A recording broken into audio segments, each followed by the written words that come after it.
Hey guys, it's been a while.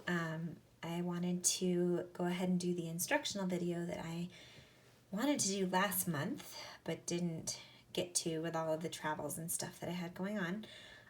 So this is the instructional video for the 11th illustration, and we have our hiker running down the hillside here, and then I actually added a little cave in here, and I have a big bear sleeping inside here.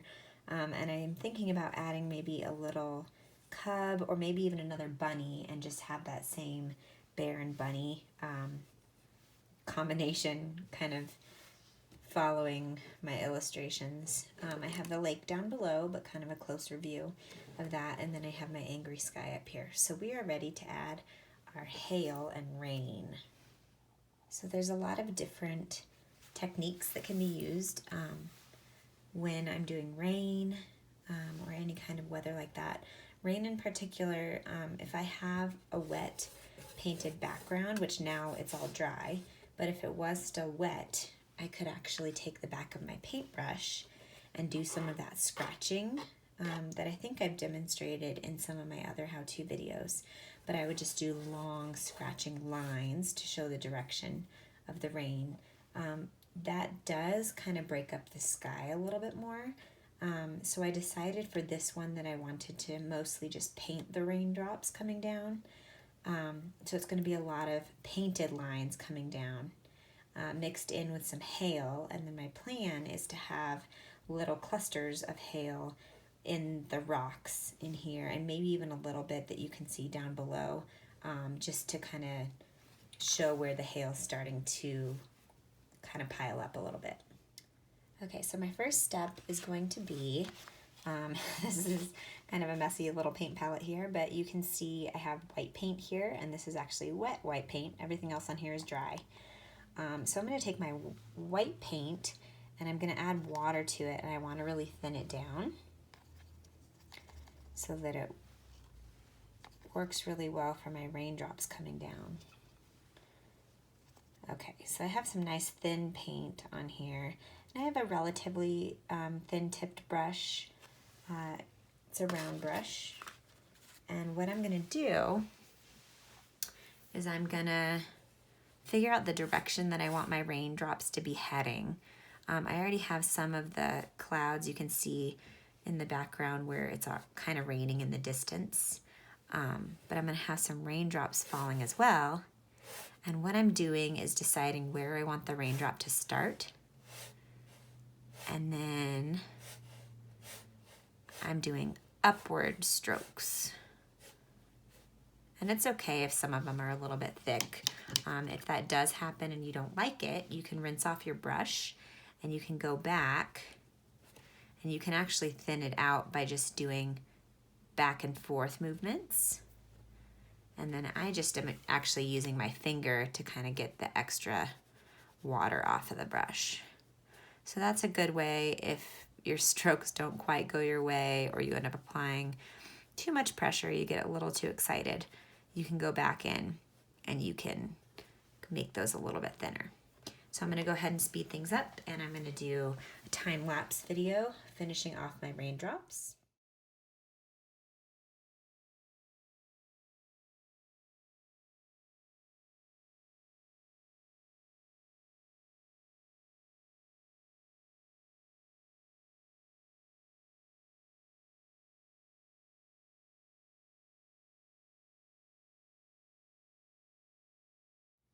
Okay, I wanted to take a quick pause from the time-lapse to talk a little bit about painting and the rain as far as my characters go. I want it to look like it's raining everywhere in this area, and so my plan then is when the raindrops fall, they wouldn't just hit my character and stop. I'll have a few raindrops actually going through so that you can see that it's all around him, all around the squirrel, and even coming in front of the bear a little bit. I still have some details that I need to add here. Zoom up so you can see that. I still have some details in here that I need to add, like possibly another character. So even if I do add raindrops and need to rework this area, I can always go back in and add a few more to cover that up when I'm done. So So we'll continue on with the time lapse and get the rest of this rain covering the painting.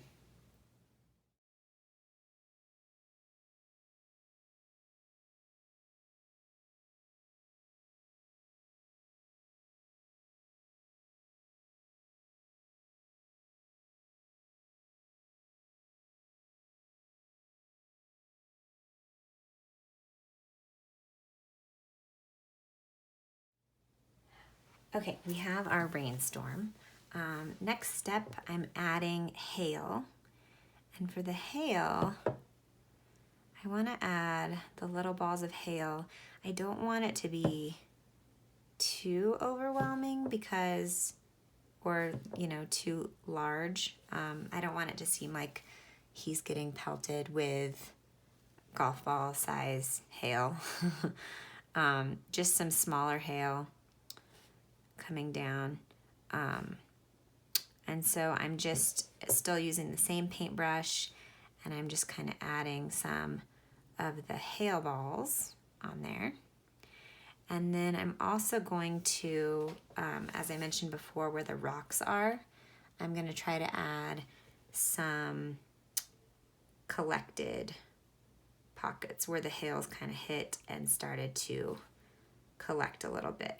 And what I'll do for that is just kind of paint the hail a little closer together so that it looks like it's kind of starting to collect a little bit on some of the rocks.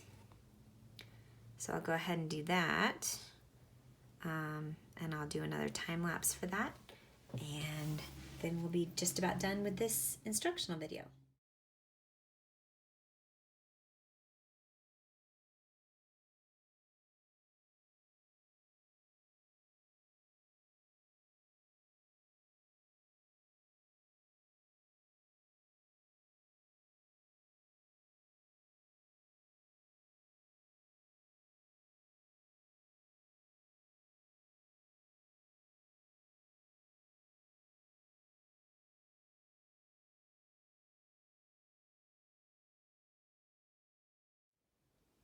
Okay, so we have our hailstorm.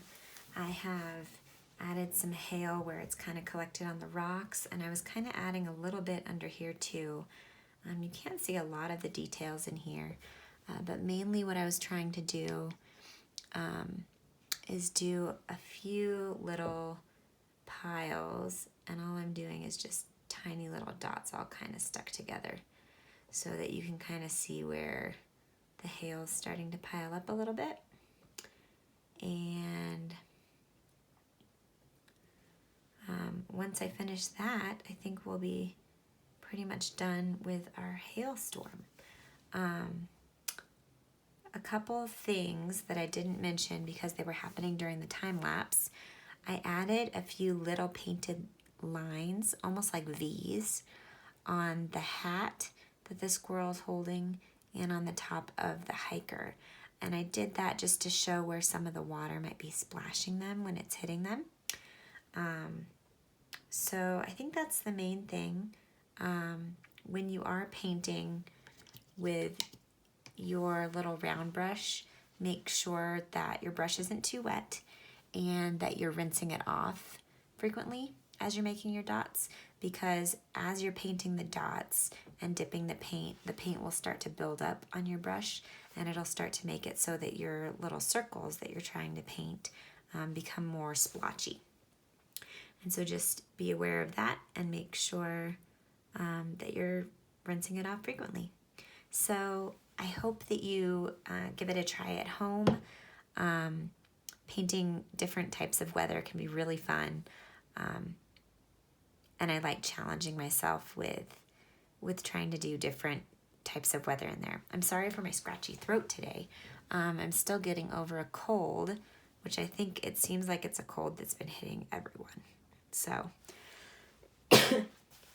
I apologize that I sound like a frog teaching you guys today. But I hope that you enjoyed the tutorial, and I will be posting another tutorial this month as well, talking about my storyboarding process, because I'm going to work on storyboarding out the remaining 9 or 10 illustrations of this book project. Thanks for tuning in, and until next time.